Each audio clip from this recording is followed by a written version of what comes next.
It's become harder to follow cases. And of course, in criminal cases where the state is representing the public, those I think are some of the most important ones for us to cover as journalists. And it's been harder to follow them.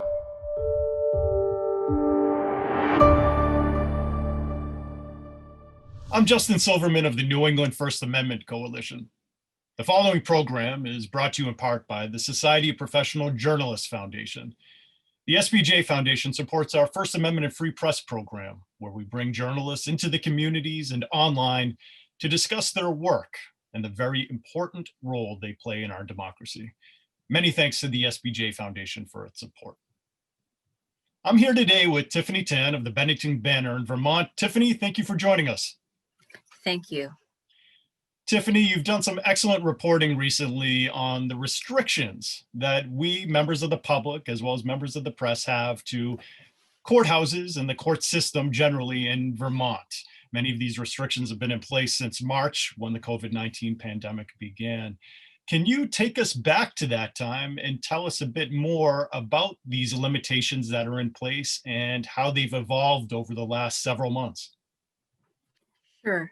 The pandemic hit Vermont in mid-March, and from that time on until now, there have been restrictions on public access to courthouses, which is understandable because authorities want to protect the public from the coronavirus spread. The biggest changes that I have noticed as a court reporter is that people who are allowed inside courthouses have been limited. The current policy in place in criminal cases allows only parties involved to be able to attend hearings. So they include victim advocates, of course, the case victim, and lawyers, their legal staff, but it's very clear. And I double checked with court security, and they said members of the public who have no direct involvement in the case, they don't have access to those hearings anymore. So how does that make your work as a journalist more difficult, not having that kind of access? Can you maybe describe to us a little bit more about how your role as a journalist and how you go about gathering news has changed in the last several months because of these restrictions? Sure.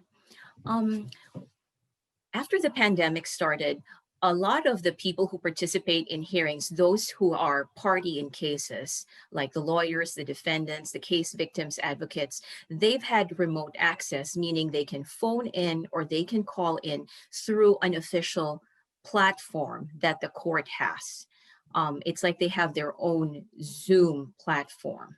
And I asked from the very beginning, I went back to my emails, and the first time I brought this up was in May, and I said, can members of the media get access? And I never heard a response from anyone. And that's from the state level. Nobody ever told me yes or no. So my emails went unresponded. I asked the local court manager, and I was basically told, you can cover hearings, but you have to be there in person, because they have a special, they allow members of the media to be able to still go in and cover. But the main problem really that I've had extra difficulty getting access happened last week, right after Thanksgiving.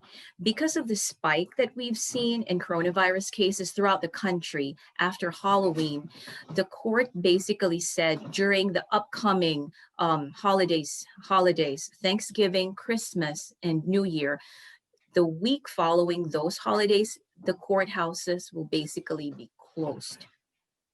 And I did see that for myself. I tried to go in and the door was locked to the courtroom.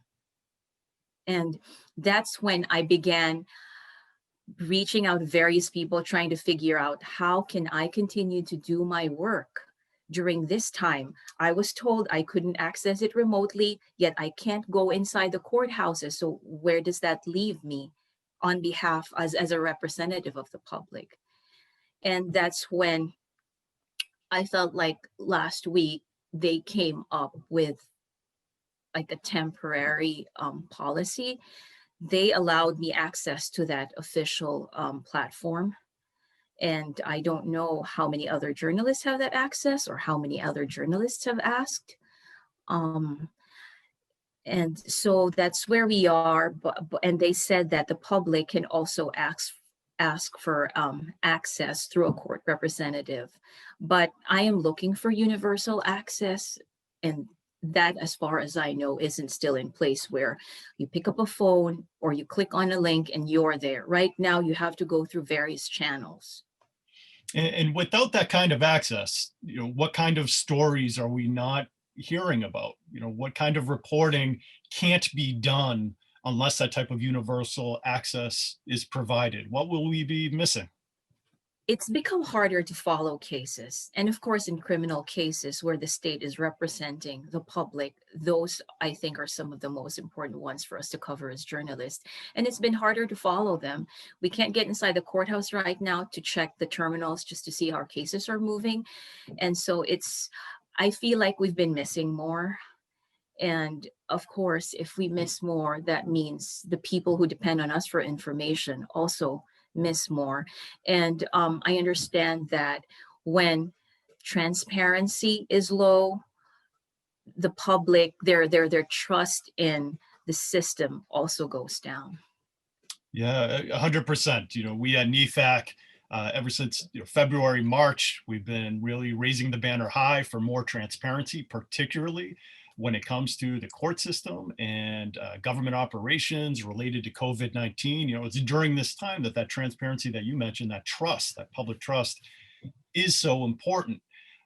So while advocates like ourselves will continue to do the good work, and while journalists like you and those in other newsrooms in Vermont hopefully will continue to call for more access, more universal access, so we have that transparency, do you have any suggestions for everyone else that needs access to the court system or would like that type of access to learn more about how the system's working during this challenging time?